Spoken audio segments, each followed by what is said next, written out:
Assalamu alaikum dear students. This is Sir Daniel Khan. Today again we are here with online class. आज का जो lecture है वो थोड़ा इंटरेस्टिंग है। पहली बात तो ये क्योंकि वो आपकी बुक में नहीं है, लेकिन उसमें से जो कॉन्सेप्ट हैं वो कुछ इस तरह के हैं, इंटरेस्टिंग है बहुत। तो निकालिए पेन और कॉपी और सबसे पहले इसको नोट करिए जाइए। ठीक, क्लास मैट्रिक और चैप्टर नंबर 7 फिजिक्स। मैंने आपको पढ़ाया था ग्रेविटी। ग्रेविटी क्या है? जमीन के पास एक कुव्वत है, फोर्स है। वो फोर्स चीजों को अपनी तरफ अट्रैक्ट करती है, उस फोर्स का नाम है ग्रेविटी। ठीक, उसके बाद हमने आपको डिटरमाइन करवाया मास ऑफ अर्थ, और in previous class we have discussed how we can determine the value of g, जिसको हम कहते हैं ग्रेविटेशनल फील्ड स्ट्रेंथ। वो किसके बराबर है? G is equal to capital G ME mass of earth और रेडियस का स्क्वायर। आज जो हम पढ़ने जा रहे हैं वो कुछ इस तरह से है कि factor affecting the value of G। वो कौन से फैक्टर हैं जो G की वैल्यू पर इफेक्ट करते हैं? मैंने आपको कल बताया था जैसे जैसे आप जमीन से ऊपर जाएंगे वैल्यू ऑफ G जो 9.8 मीटर पर सेकंड स्क्वायर है वो डिक्रीज होना शुरू हो जाएगी। नंबर 2, जैसे जैसे आप जमीन के अंदर जाएंगे, डेप्थ में जाएंगे, तो इसकी वैल्यू भी क्या होगी? डिक्रीज होगी। अब इसके what is the reason behind this that why the value of G is decreasing with radius? इसके क्या इफेक्ट हैं आज हम उनको डिस्कस करेंगे। सबसे पहले earth is not uniformly dense. ये जो अर्थ आप पढ़ते हैं ना सर्कुलर टाइप की, असल में ऐसा कुछ भी नहीं है। अर्थ सर्कुलर नहीं है, स्फीयर नहीं है। परफेक्ट स्फीयर जो होता है उसकी जो डेंसिटी होती है हर पॉइंट पर वो सेम होती है। ये जो मार्कर है ये सिलेंड्रिकल टाइप है, हर पॉइंट पर इसकी डेंसिटी क्या होगी? सेम होगी। लेकिन अर्थ हम आपको पढ़ाते हैं कि स्फेरिकल है, ये हमने एज्यूम किया हुआ है, लेकिन असल में जो अर्थ है वो कुछ इस तरह से है, इलिप्टिकल। जैसे आपके पास होता है ना एग, अंडा, उस तरह से ये इलिप्टिकल है, चिपटी हुई है। ठीक, अब अगर ये अर्थ इलिप्टिकल है, चिपटी हुई है, ठीक। Number second thing is that earth के अंदर क्या क्या है? लोहा, पानी, मैग्नेट, उसके बाद सोना, चांदी, different materials are there.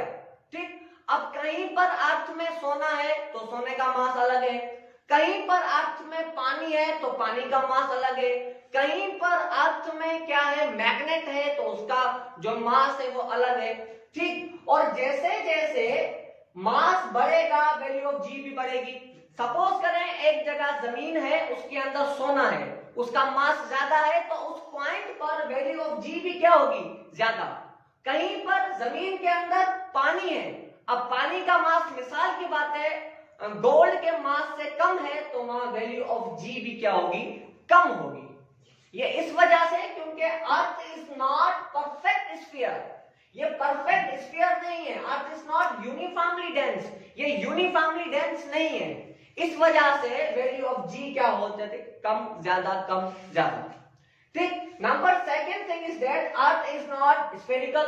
Earth spherical भी नहीं है। अगर वो स्फेरिकल नहीं है तो एलिप्टिकल है, एलिप्टिकल है तो वो यूनिफॉर्मली डेंस नहीं है।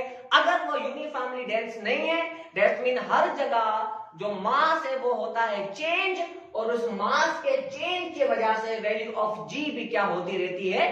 चेंज होती रहती है।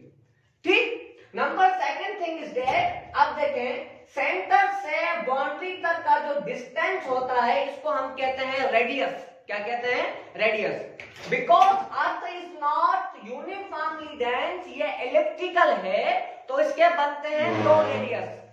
एक है पोल, सेंटर से लेकर यहां तक का डिस्टेंस, इसको हम कहते हैं पोल, और इसको हम कहते हैं पोलर रेडियस।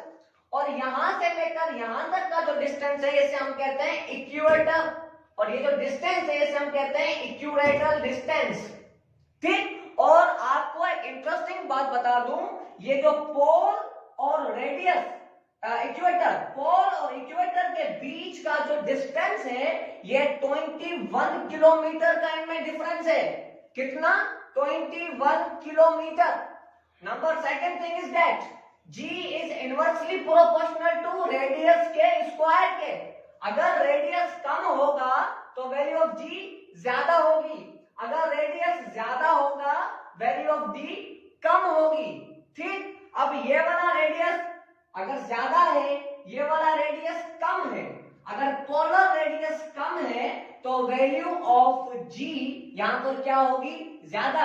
अगर इक्वेटर रेडियस ज्यादा है तो वहां पे वैल्यू ऑफ g क्या होगी, कम होगी, डिक्रीज होगी। इसलिए मैंने यहां लिखा है equator radius is greater than polar radius.